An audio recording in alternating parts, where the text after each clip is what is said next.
Dear Ian, I don't know if you remember, but I visited you in January 2012 in Vancouver, in the vaults of the Vancouver Art Gallery, and it wasn't a surprise for you, but I had a great surprise, is to discover this picture by Thom Couture. When did it enter in your museum?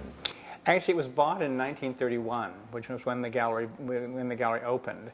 And it was bought with a very specific purpose in mind, because the gallery's collection was built by a man named Harold Athelstan Stone with the advice of the artist Charles Scott.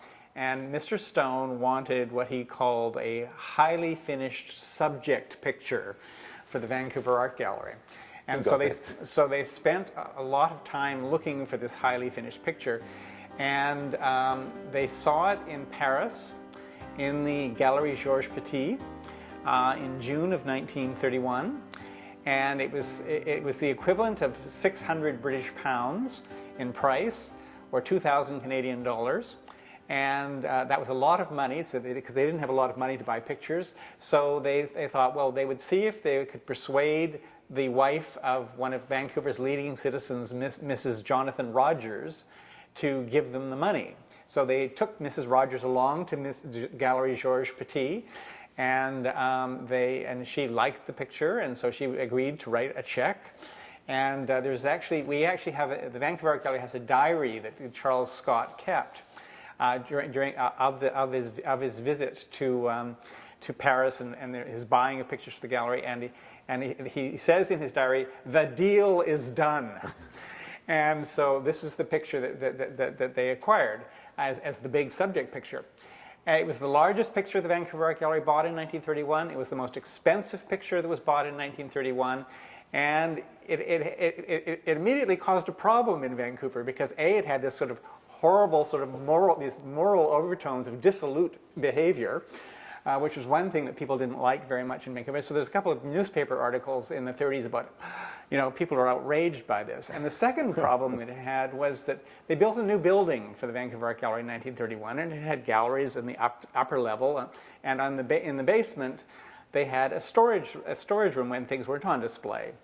But this picture was too large to go down the stairs to the basement. So in order to get it into the gallery storage area, they had to take it out of the front door of the building and walk it around the back of the building and into the basement of the building, which was a problem. And that probably also, the sheer scale of it also probably explains the fact that for a very long time it was without the whole of its frame. And one of the exciting things for me as the curator at the Vancouver Art Gallery is the fact that the painting is not only looks spectacularly better than it did, but it also is going to be seen in its full frame again for the first time in probably 60 years. It's interesting that there was a moral issue, Oh yes, yes. In 31, yeah. And that of course the people, I guess, didn't know that it should have had a companion piece, which was representing La Prière après le travail. Yes. So it's a kind of course, of denunciation yes. of what is happening here, but of course also a fascination for this kind of decadent behavior. Right? Yes, yes, yeah. No, I mean, clearly, this was the only French picture they bought at the time. So in that sense, it was because the vast majority of the pictures they bought were English pictures. So to actually go for a French picture, go for a 19th century French picture, of course, in 1931, you would have expected they would have bought an Impressionist picture, but they didn't. They bought, and this partially reflects the extreme conservatism of Mr. Stone. And the fact that it was and I think Mr. Stone liked the kind of moral message that was in this picture. Okay. And so he understood it. Yes, he understood it. He absolutely understood it, and I think Mrs. Rogers did as well, because writing a check in 1931 in the Depression for $2,000 was a big donation.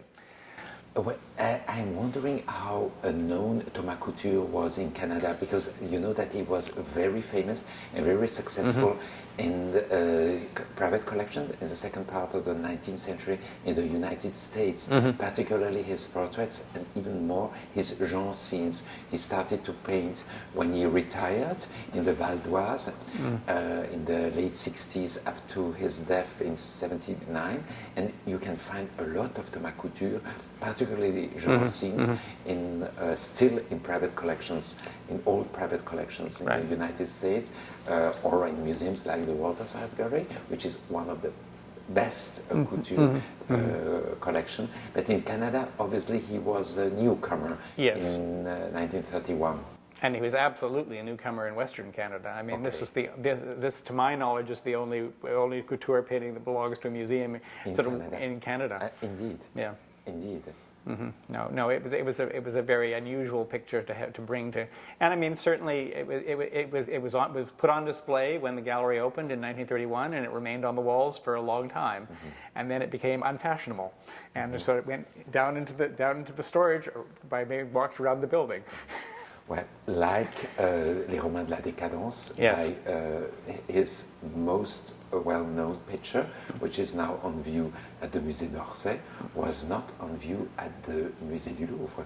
When, for decades and decades, I can remember when I was a teenager, I only knew this picture by reproduction in La Gare des Michards, and we had to wait the opening of Orsay in the mid-80s to discover it facing just his contrary, L'Atelier by Courbet.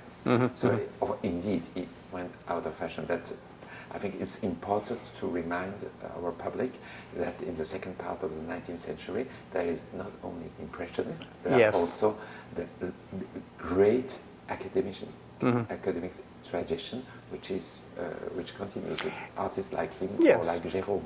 And as you mentioned to me earlier, I mean, this man was Manet's teacher. I mean, this man had an important role to play in the history of art in France. And Manet acknowledged the fact that if he's such a successful and great technician, is thanks to what he learned in Thomas Couture's studio. And other great artists were his pupils, including Anselm Feuerbach, the great German artist, portraitist also, and history painting, who is certainly portrait here. This gentleman who is dressed in a costume at the time of Henry III. But I mean, for me, as I say, one of the things that I just find really remarkable about this is I've known the picture for a very long time, since 1975. I think I first saw this picture when I first started working at the Vancouver Art Gallery. And it looks dramatically different now. So with all due credit to Fiona, who did work on this, because it really is, I mean, it will be seen in a way that Couture intended it to be seen, rather than, hidden under varnish and so on. And as you mentioned earlier, Ian, I think it's something now we can understand and we couldn't understand before. He's also really a chromatist, and what you understand, and which had maybe even an influence on Manet, is the different kind of valeur of white. And that was completely not understandable here. And now you really, it gained incredible, so it's not only better, but it can be now understood. No, how innovative also he was.